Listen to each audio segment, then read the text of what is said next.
Bismillahirrahmanirrahim. Assalamu alaikum to everyone. Welcome to online class of business finance. Today we are conducting our 18th lecture and I'm your instructor Sayyida Rosa. Class continuing the topic annuity. Today we are going to discuss another type of annuity which is annuity due. Earlier in previous lecture we discussed and understood the concept of annuity. We talked about the types of annuity, ordinary annuity, annuity due. We also discussed the future value ordinary annuity and present value ordinary annuity. In today's lecture we are going to discuss the future value of annuity due and the present value of annuity due. Here this timeline shows the cash flow streams for annuity due for 5 time period. इस timeline के अंदर हम ये देख सकते हैं that annuity due की ये कैश फ्लो स्ट्रीम्स हैं जो कि 5 टाइम पीरियड्स के ऊपर हैं और as we know that annuity due is repeating payment that is made at the beginning of the each period. हर पीरियड के स्टार्ट में at the beginning of the period जब हम पेमेंट्स करते हैं तो हम उसको एन्युटी ड्यू कहते हैं और ये equal payments at equal time intervals के ऊपर होती हैं। अब फर्स्ट टाइम पीरियड के ऊपर अब in case of this future value annuity due के केस के अंदर क्या होगा कि ये जो फर्स्ट टाइम पीरियड है 0 to 1, अब जो फर्स्ट टाइम पीरियड की जो पेमेंट है इसकी पेमेंट हम एट पॉइंट आज की डेट में या एट प्रेजेंट करेंगे, एडवांस पेमेंट करेंगे। इस फर्स्ट टाइम पीरियड के स्टार्ट में इसकी पेमेंट होगी। अब जो सेकेंड टाइम पीरियड है दिस 2-1, अब ये 2 की पेमेंट जो है ये at the end of first और at the start of second time period पे ये पेमेंट हुई और जो थर्ड टाइम पीरियड है उसकी payment eight the start of third time period होगी। फोर्थ जो टाइम पीरियड है उसकी payment eight the start of fourth time period होगी और फिफ्थ जो पेमेंट है उसकी जो पेमेंट या रिसीट है वो eight the start of fifth time period होगी और फिर फ्यूचर वैल्यू क्या है हमने उसकी कैलकुलेशन करनी है। तो आप ये देख सकते हैं दैट 0 जो है वो ये शो कर रहा है that it showing the present value, present कि आज हमने जो पेमेंट की है। तो यहाँ 0 से लेके फोर्थ टाइम पीरियड तक 5 equal stream of cash flows हैं और इक्वल टाइम इंटरवल के ऊपर हैं और फिफ्थ टाइम पीरियड की जो पेमेंट है वो eight the start of fifth time period हुई है और हमने फ्यूचर वैल्यू फाइंड आउट करनी है। In case of present value of annuity due यहाँ पे क्या होगा, अब जो फर्स्ट टाइम पीरियड की पेमेंट है वो आज हम करेंगे एट 0 प्रेजेंट वैल्यू के ऊपर। प्रेजेंट मींस के आज उसको पेमेंट उसकी करेंगे या रिसीट्स उसकी लेंगे। सेकेंड टाइम पीरियड की payment eight the start of second time period होगी। थर्ड की पेमेंट जो है या रिसीट जो है वो eight the start of third time period पे होगी। फोर्थ की पेमेंट और रिसीट या कैश फ्लो जो है वो eight the start of fourth time period और फिफ्थ की पेमेंट जो है वो eight the start of fifth time period होगी। तो इस तरह हमारे पास ये कैश फ्लो स्ट्रीम्स हैं फॉर फिक्स टाइम पीरियड के लिए जिसकी हम प्रेजेंट वैल्यू की कैलकुलेशन करेंगे। अब फ्यूचर वैल्यू ऑफ एन्युटी का फॉर्मूला यहाँ पे है C is showing the cash flow stream जो इक्वल पेमेंट्स हैं उसको डिपिक्ट कर रहा है। R is the rate of interest, N is the time period of annuity और ये फॉर्मूला हम यूज करेंगे फ्यूचर वैल्यू ऑफ एन्युटी के लिए। Then present value of annuity find out करने के लिए ये उसी फॉर्मूला का फ्यूचर वैल्यू का जो फॉर्मूला है उसका रेसिप्रोकल होगा। सो ये कंपाउंडिंग हो रही है फ्यूचर वैल्यू ऑफ एन्युटी के फॉर्मूले में और हम ये देख सकते हैं कि डिस्काउंटिंग हम present value of annuity due के फॉर्मूला के अंदर देख रहे हैं और सी यहाँ पे भी कैश फ्लो स्ट्रीम्स को शो कर रहा है।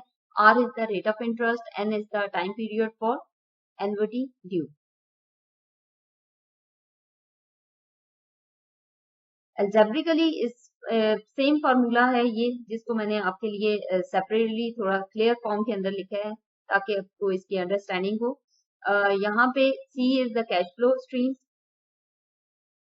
I is the rate of interest, N is the time period for annuity due और ये फार्मूला जो है हम यूज करेंगे future value of annuity due के लिए। अब मैनुअली भी हम कैलकुलेशंस कर सकते हैं with the help of this formula और हम इसको with the help of future value, interest factor, annuity के टेबल से, एन्युटी ड्यू के टेबल से हम इसकी कैलकुलेशंस जो हैं वो कर सकते हैं।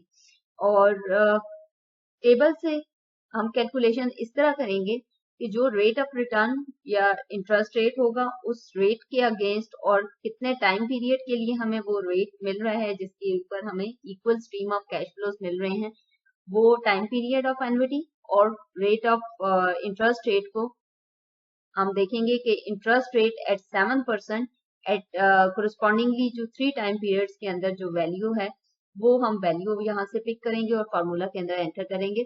तो इस केस के अंदर यहाँ पे future value interest factor table से हमें वैल्यू 3.215 मिली और हमने सी मल्टी जो कि हमारी equal stream of cash flow है उसके साथ हमने इसको मल्टीप्लाई किया। एडिशनली इस फॉर्मूला के अंदर एन्युटी ड्यू केस के अंदर हमारे पास 1 प्लस आई हम एडिशनल यूज करते हैं। उसका रीजन ये है क्योंकि हमारे पास यहाँ पे पेमेंट्स जो है वो क्योंकि एडवांस में हो रही होती हैं तो स्ट्रीम ऑफ कैश फ्लोज ज्यादा होते हैं, इसलिए हम 1 प्लस आई एडिशनली इसके अंदर इस फॉर्मूला के अंदर हमें देखने को मिलता है और हम इसकी कैलकुलेशन इस तरह करते हैं।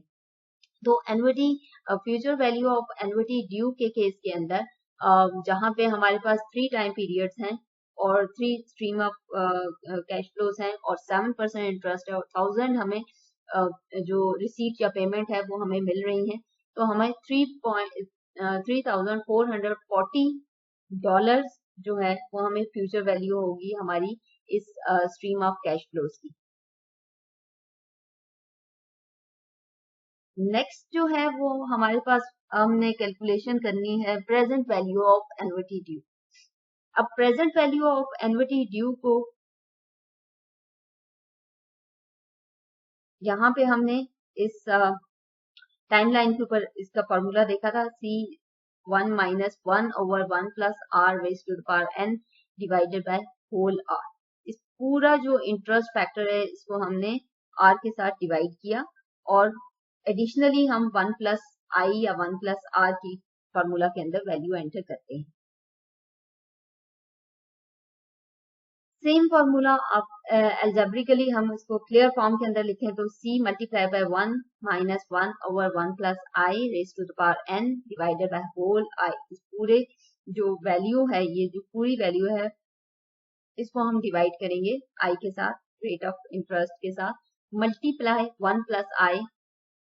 एडिशनली हमें ये 1 प्लस आई इसके अंदर फॉर्मूला के अंदर वैल्यू एडेड है क्योंकि एन्युटी ड्यू के केस के अंदर हमें जो पेमेंट्स हैं या रिसीट्स हैं वो एडिशनल होती हैं क्योंकि हम एडवांस में कर रहे होते हैं पेमेंट्स या रिसीट्स ले रहे होते हैं।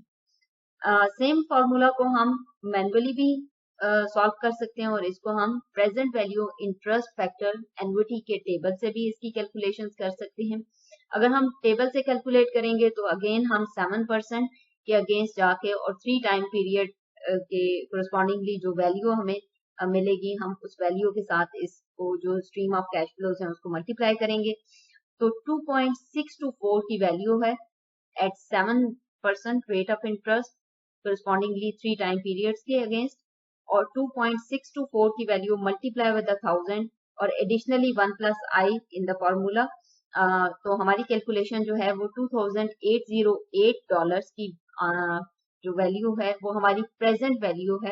अगर हम $2,808 आज इन्वेस्ट करते हैं तो हमें $1,000 जो है वो 3 कंसेक्टिव टाइम पीरियड्स के लिए हमें ये अमाउंट मिलेगी और एट द रेट ऑफ 7% हमें ये मिलेगी और एडिशनली हमें ये पेमेंट जो है हर टाइम पीरियड के start at the beginning of the time period जो है ये वैल्यू हमें मिलेगी। सो इस तरह हम फ्यूचर वैल्यू ऑफ एन्युटी और एन्युटी ड्यू और present value of annuity due की कैलकुलेशंस करते हैं, मैनुअली भी करते हैं और with the help of table भी करते हैं। Now we have this illustration for calculation of annuity. Let's see what it says. If you deposit $16,000 per year for 12 years, each deposit is made at the end of each year in an account that pays an annual interest rate of 14%. what will your account be worth at the end of 12 years? इस illustration के अंदर हमें जो values given है, हमें वो ये कह रहे हैं कि अगर हम $16,000 डिपॉजिट करते हैं फॉर 12 इयर्स, 12 साल के लिए, और हर साल हम $16,000 जो है वो डिपॉजिट करते हैं टिल 12 इयर्स, 12 साल तक हम इसको डिपॉजिट करते हैं, और हर डिपॉजिट हम जो कर रहे हैं वो ईयर एंड पे कर रहे हैं, मींस कि हम ईयर स्टार्ट होता है 1 जनवरी से और हम 31 दिसंबर को ये पेमेंट या जो डिपॉजिट है हम ये कर रहे हैं एक अकाउंट के अंदर, और हमें ये अकाउंट जो है वो इंटरेस्ट रेट जो दे रहा है वो 14% दे रहा है। तो what will be your account be worth at the end of 12 years? तो हमारा अकाउंट जो है उसकी वर्थ जो है आफ्टर 12 इयर्स कितनी हो जाएगी, मींस के फ्यूचर में आफ्टर 12 इयर्स हमारे अकाउंट की वर्थ कितनी हो जाएगी। अब जो वैल्यूज हमें यहाँ पे गिवन है वो है नंबर ऑफ इयर्स गिवन है, time period of annuity and 12 years, I given है जो कि रेट ऑफ इंटरेस्ट है 14%, और सी गिवन है जो कि $16,000 है, और ये वैल्यू हमें गिवन है, और हमने फाइंड आउट करनी है फ्यूचर वैल्यू ऑफ एन्युटी, क्योंकि eight the end of each year हम डिपॉजिट करा रहे हैं, तो जब टाइम पीरियड के एंड पे आप पेमेंट रिसीव या पेमेंट कर रहे होते हो तो अब वो एन्युटी ऑर्डिनरी का केस होता है। तो ऑर्डिनरी एन्युटी को हम फाइंड आउट करेंगे future value of ordinary annuity. Future value ordinary annuity का फॉर्मूला है C multiply by 1 plus I raise to the power n minus 1 over I. अब इस फॉर्मूला में हमने ये सारी वैल्यूज को इंसर्ट करना है। वैल्यूज हमने एंटर की हैं इस फॉर्मूला में। C की वैल्यू है $16,000, आई जो है 14% है, और n की वैल्यू हमारे पास 12 है, नंबर ऑफ ईयर्स, और डिवाइडेड बाय ये सारी वैल्यूज को हम डिवाइड करेंगे 0.14 से। इन वैल्यूज की कैलकुलेशन करें, इस पूरे इंटरेस्ट फैक्टर को कैलकुलेट करें तो आंसर हमारे पास है 27.27। इस वैल्यू को हम मल्टीप्लाई करेंगे विद 16,000 और नेट आंसर हमारा होगा 4,36,331। मीन्स के अगर हम 12 इयर्स तक $16,000 जमा करवाते रहें, डिपॉजिट कराते रहें अकाउंट के अंदर, और आफ्टर 12 इयर्स हमें जो अमाउंट हमारी वर्थ जो अकाउंट की इंक्रीज होगी वो होगी $4,36,331.98 से हमारे अकाउंट की वर्थ हो जाएगी। और ये equal stream of cash flows हैं $16,000 जो कि eight the end of every year we are depositing in the account at the rate of 14%, और at the end हमें $4,36,331.98 की इंक्रीज होगा हमारे अकाउंट के अंदर। सेम पैटर्न के ऊपर आपको इलस्ट्रेशंस और असाइनमेंट्स दी जाएंगी फॉर कैलकुलेशन ऑफ एन्युटी, जिसमें आपने present value, future value of ordinary annuity and then present value and future value of annuity due आपने कैलकुलेट करनी होगी। और इस सेम पैटर्न के ऊपर आपके जो क्विजेस या जो आपके एग्जाम्स हैं उसके अंदर भी सेम पैटर्न के ऊपर क्वेश्चंस होंगे जिनको आपने फार्मूलाज लगा के इसी तरह आपने इनको सॉल्व करना होगा।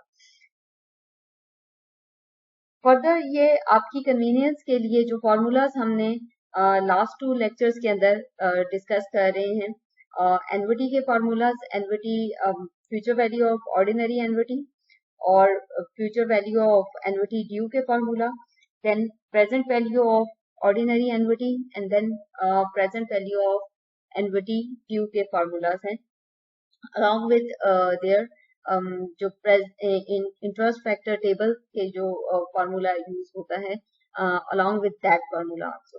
तो ये सब फार्मूलाज को आपने याद रखना है, क्योंकि एग्जाम के अंदर आपको जो टेबल की फॉर्म के अंदर जो टेबल की with the help of table you can't calculate the present value और फ्यूचर वैल्यू आपको टेबल प्रोवाइड नहीं किया जाएगा।